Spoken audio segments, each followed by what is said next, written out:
Hey, so let's real quick look at some word problems that use quadratics, and really you should know how to kind of set some of these up just from past experiences in other classes or life. So let's just go through the first one. The area of a rectangular garden is 14. One side is twice as long as the other. What are their dimensions? So I have a rectangular garden. And I know the area is 14. I know when I have a rectangle, I usually have two dimensions. I have length and width. So when it's saying what are the dimensions, I'm trying to find out what L is and what W is. So remember, we always want to know what we're looking for. Okay.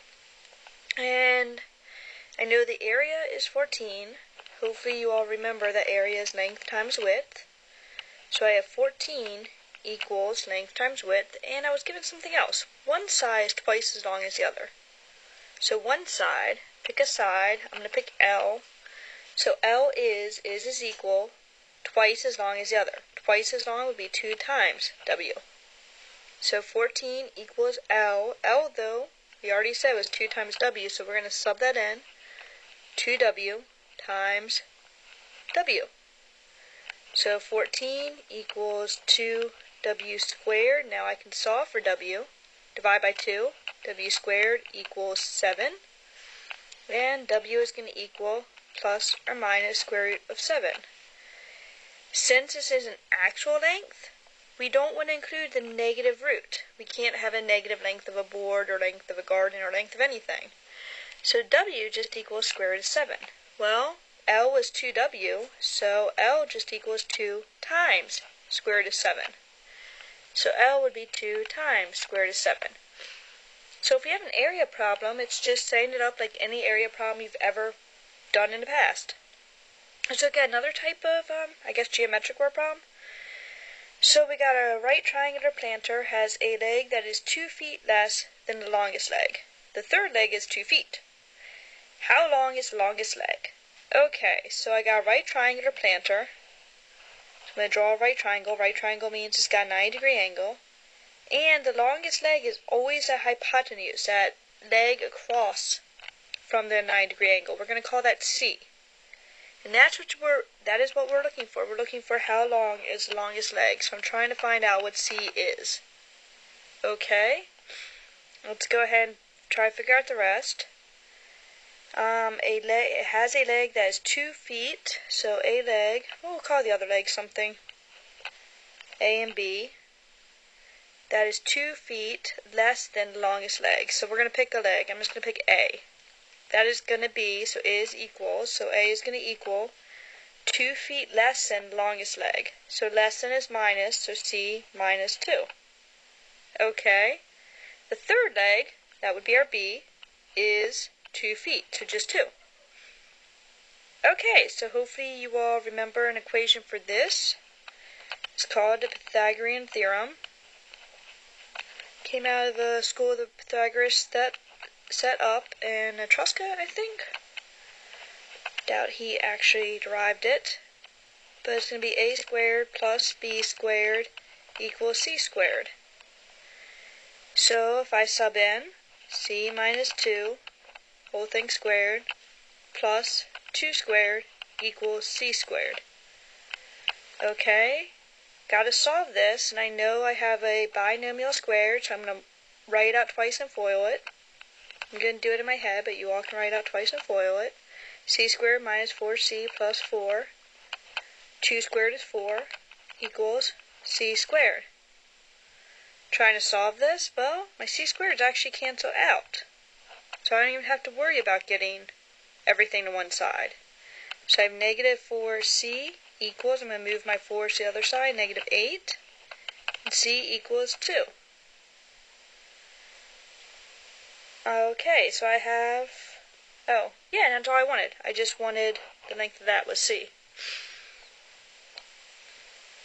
So my last one, I'm going to have a right triangular area has the shortest length of 5 inches.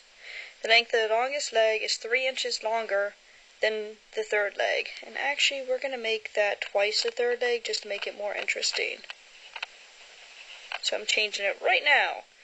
What are the lengths of each leg in the triangle? Okay, so again I got a triangle. I know the shortest length of 5 inches. So the shortest leg, doesn't matter if I call that A or B, it just can't be C. That one's going to be 5. I'm going to call that A just because it was the first one. The length of the longest leg is always C. So is equals 3 inches longer. So that'd be plus 3 plus twice the third leg. So 2, and my leg I haven't used yet is B. B is just B. I'm looking for the lengths of each leg, so this time I'm looking for A, B, and C. I'm going to set this up. I'm going to have, again, Pythagorean theorem. Whenever I got a right triangle, I can try to use that. So A squared would be 5 squared. B is just B, so B squared.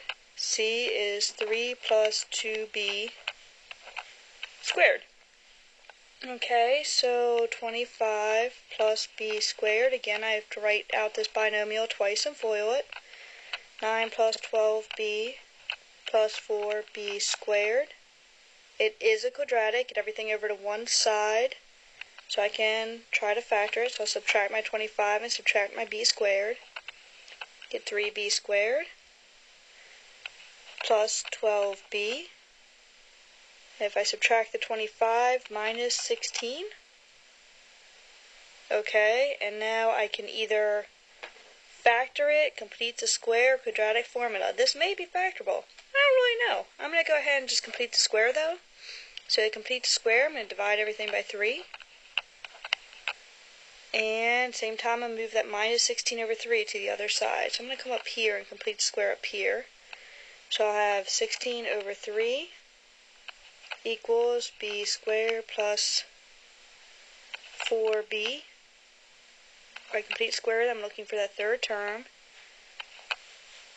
So let's see. B plus 2 and B plus 2. So that third term would be plus 4. So plus 4 on the other side. So B plus 2, whole thing squared, is going to equal 16 plus 12, because I have to get a common denominator, would be 28 over 3. Okay, so take square root of both sides. B plus 2 is going to equal square root of 28. Can't do, but I can simplify. 4 and 7 give me 28. So 2 square root of 7 over square root of 3. I can't simplify square root of 3. So I'm going to get B to equal 2 square root of 7 over square root of 3 minus 2. Now I can rationalize this. I shouldn't leave a radical in the denominator. This one's getting complicated. It's kind of fun.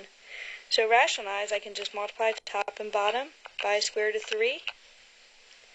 Get 2 square roots of 21 over 3 minus 2. Can find a common denominator. And that would give me 2 square roots of 21 minus 6 over 3. So this is what B equals. So B equals 2 square roots of 21 minus 6 over 3. A equaled 5. I was given that one. I still need to find my C. C is 3 plus 2 times B. So let's see if I can find that. Gonna, I guess, come further over. C equals 3 plus 2 times 2 square roots of 21 minus 6 over 3. Find a common denominator again. So I'll have 9 over 3 plus, distribute, 4 square roots of 21 minus 2 times 6 is 12 over 3. So my 9 and my negative 12 should be a minus 3. So I should have 4 square roots of 21 minus 3 over 3. And that's about it. So again, a little weird. I could have done this using quadratic formula. Turns out it wasn't factorable. So I would have had to use quadratic formula if I didn't use completing the square. But still, once I had it set up, it was just using stuff we already knew to solve it. Okay,